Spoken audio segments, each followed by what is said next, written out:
Alright, and adding to that video from the other night, actually from this morning? Yeah. I was completely exhausted, completely just gone. Today's been a very trying day. We were up very late doing all this. The fish seem happy though. The water's clearing up. It's a little cloudy, but it's alright. Um, I've added this little magnet.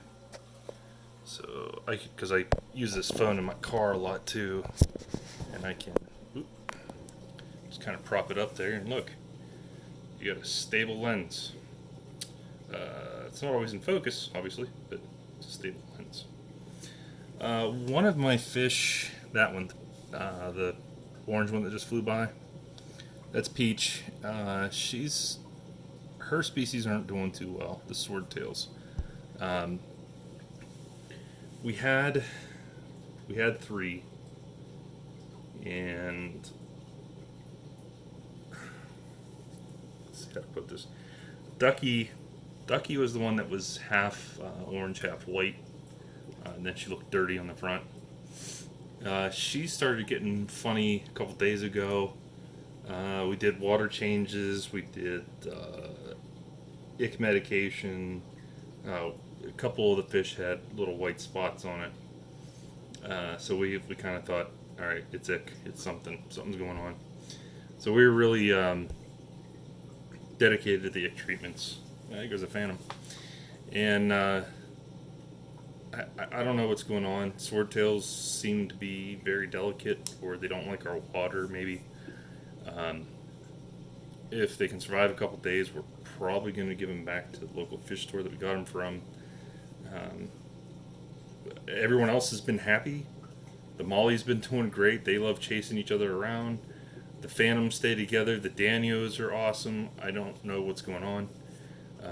I know we had a little bit of brown algae in there. There's still just a little bit, present from beforehand, before we changed some stuff. But, brown algae and green algae aren't as big as a detriment as I thought they would be. We're going to be more meticulous about when we change water. We're going to add bottled bacteria each time, and yeah, that's going to be our plan going forward. Is just making sure that we're doing the water changes, which we were doing them 25%. We were doing them by buckets. Like I said in the previous video, we figured out a very ingenious way of doing the water changes, and without breaking my back or my wife's, luckily. And she was instrumental in changing out the substrate last night. She pulled through in a big way. For those of you who don't know, I've been married for a long time. The joke is 10 plus years that my wife and I have been together. I didn't lose track. I know it when we were married. Couldn't tell you the exact date that we got together, but it's been 10 plus years. So that's the running gag, is 10 plus years. My wife, 10 plus years. She... Let me see how I can phrase this. She has an overactive imagination. Well, no, not imagination. Reflex to things that may smell or that are unpleasant. So last night when we were doing this exchange, she really stepped up. She really put her best foot forward and helped me rearrange this thing, get these fish a better setup for their home. And I know you guys are just looking at plants right now and random fish that are swimming by, but I'll pick the camera up here in a second. We'll go around this. But yeah, incredible shout out to her. Big props.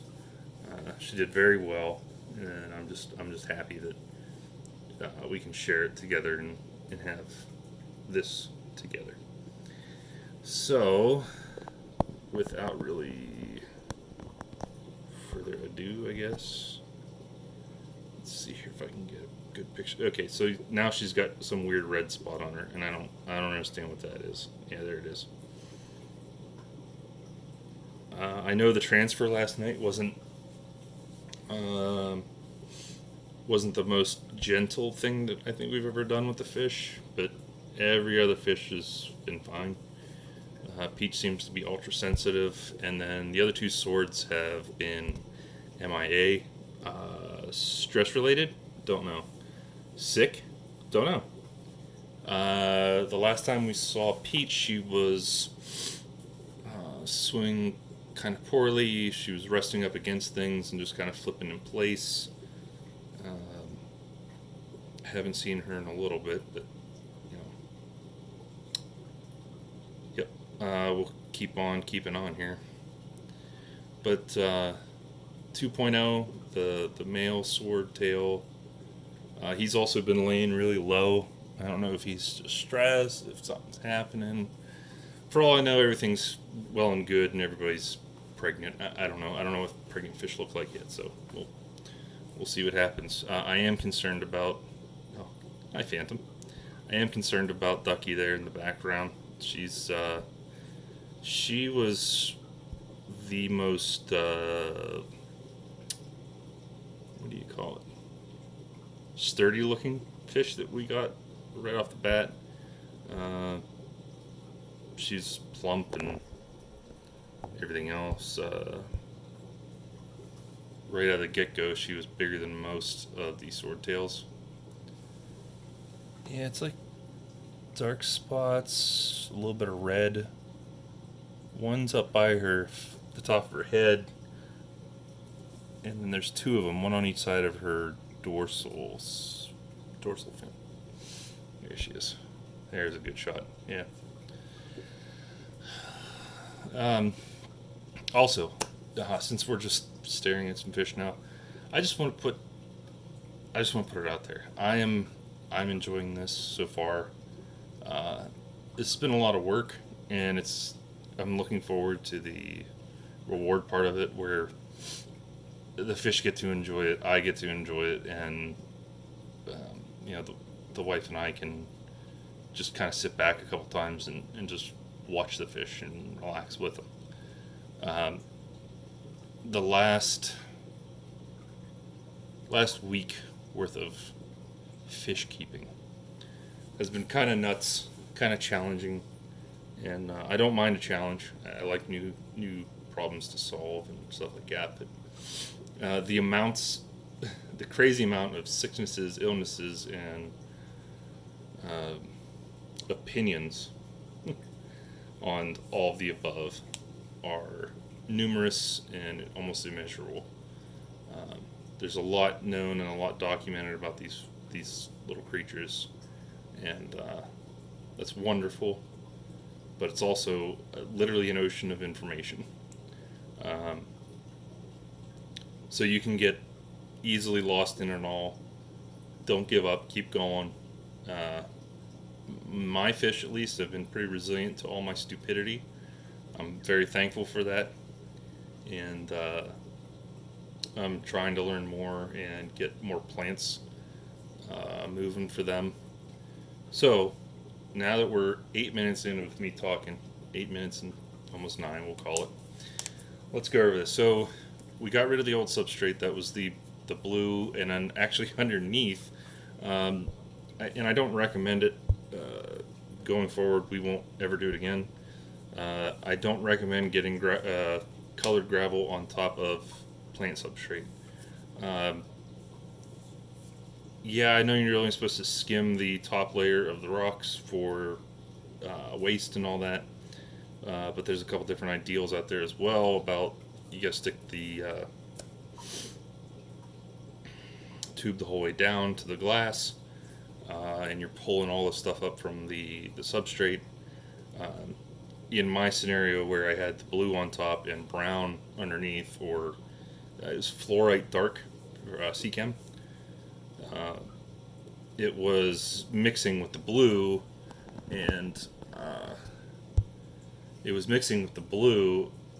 it just became unsightly, and I guess that's more of a human thing. The fish don't care. we cared. But yeah, so we decided to make a change, and I know it's a drastic change, and it's going to take some time for these guys to readjust. But we're learning, and I'm looking forward to having these guys around for a while. And it's getting nearing feeding time, so everyone's trying to head up to the top. They're like, "What are you doing, guy?" All right, so we have kept. Let's start this. We have kept the sponge filter on the left-hand side away from the hang on the back. Good friend of mine, Cody, had he's a family member, not just a friend, but he's a family member. That's my brother-in-law. It's so weird to say that, but he was the one that recommended that we move the sponge filter away from the hang on the back, just because there was redundant filtering, and this needs to build up junk on it, which it's starting to grow a little. There's one blue rock. Look at that. It's just a reminder. It's starting to grow a little bit of junk. Let's see here. Yeah, no fish there. All right. Starting to grow a little bit of junk on top. And I catch some of the fish going around looking at it and picking some stuff off the top. Oh, maybe I can catch it on film here, but some of the black phantoms, it's really cool. They stretch out all their fins. Yeah, there you go. Stretch out all their fins, make themselves real tall. I just think it's beautiful. I don't know if that's a defense mechanism territory or what it is, but I think they're beautiful. I didn't know they did that. Alright, so those are Danios, longfin, the trio.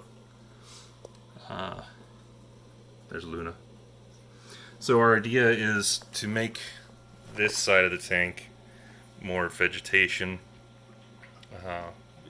dense, so they have more hiding spots. We can increase, how much vegetation is in there, just to make it more like home. So we got a couple more little rocks coming to add into this section, but those haven't arrived yet. There's our stone from before. Luna says hello. Hi there. There's some junk on the glass. Finally starting to get some green algae in there. So we've moved the ship. The decision was we're going to catacorn it, move the anchor, so it's not taking up the entire case. And again, what we're going for is more of a dense left-hand side full of plants. But, oh, we got a runaway. Runaway leaf. So, we're going to build this up and basically put as many plants as we can here together, little ones, so you can still see through here and see the fish running in and out of the ship. Move the anchor, and now I'm getting like a foamy top. I don't know what that's all about, but I'm told it might be just normal. My tank might be cycling finally. I still don't grasp everything about this cycle. So yeah, I know I'm kind of uneducated on just the basics, but it takes me a lot of practice before I really get what I'm doing. And the skimmer picked something up. It's doing its job. You can't see it. There we go. So yeah, not... Oh, and the substrate. The substrate comes as actually bags. It's wet. It was really odd to me that it was wet. It says pre-washed. Don't rinse it. Just put it in. Fill up your tank. It'll be cloudy for a little bit, which... The camera doesn't pick up the cloudiness too much. It's a little hazy, but yesterday we couldn't even see through it. This morning it was still a little hazy, but yeah, it was pretty dark. So I'm wondering if the bubbles on top are a side effect. So originally we had just the fluval light on top, and it's pretty warm. It makes a lot of light, but with just the fluval light, in the dead middle of us. Um, it didn't seem like it was illuminating the tank. Um, and I know they're kind of buttered up together here, but that's because the back has more area to cover this way than the front does this way. And it's all small plants here. So the small plants are going to be in the front. We're going to have more of the medium stuff plugged in around here. We also have, I don't know what this plant is called. I know the other stuff is, I think, Amazon swords, but these little guys are like weeds. They grow, they sell them to you in a bundle or a pack, and then you just stick them in your substrate. He said once they start growing, you can actually cut them off at the nodules that grow, and you can plant them just like the Amazon swords, those little guys. Actually, I got 2 roots growing. Okay. Oh, hi Luna. What's up, girl? You want to come up? Oh, there's Dot. There's her sister. Hey, girl. Hey. I don't even know what that's from, but yeah. All right, so I'm still kind of recovering from last night. I didn't tidy up every little thing, but I took my glass canopy. Well, my wife did. Shout out to the wife again. Took the glass canopy to a glass shop that's near us, and I did the measurements. They cut it pretty much exactly how I wanted it. This is a little short, but it still stays across, and it's a little weirdly angled here, so it wasn't a perfect cut, but it gets the job done. I can lay my lights on the edges now, and they sit very nicely right above the seal, or the center divider. The flow of light is Bluetooth controlled. The Hydra.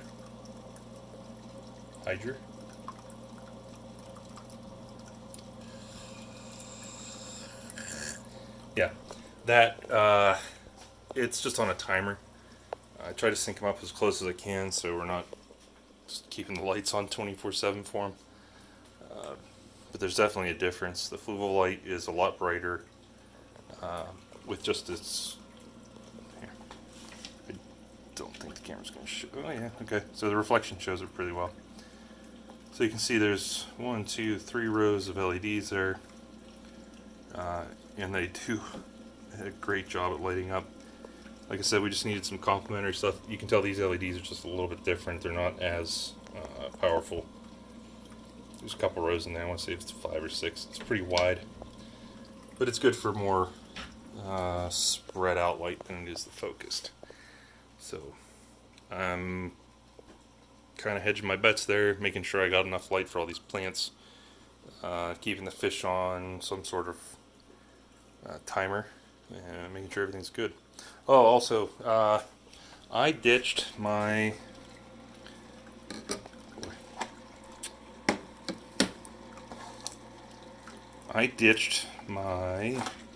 carbon filter for. Let me take this out for a second. It's my matrix medium, a filter or polisher, and in the bottom here, close to the bottom. This is actually, you guys can probably see it. It's polyfill. I did that once beforehand, not to this degree, but I polyfilled before and it kind of like spat out all over the place and it didn't want to stay in place. So, I mean, just like they sell to you with anything else, they put it in a sock or what have you. This is pantyhose, and it fits nicely in the filter. Cram that bad boy down.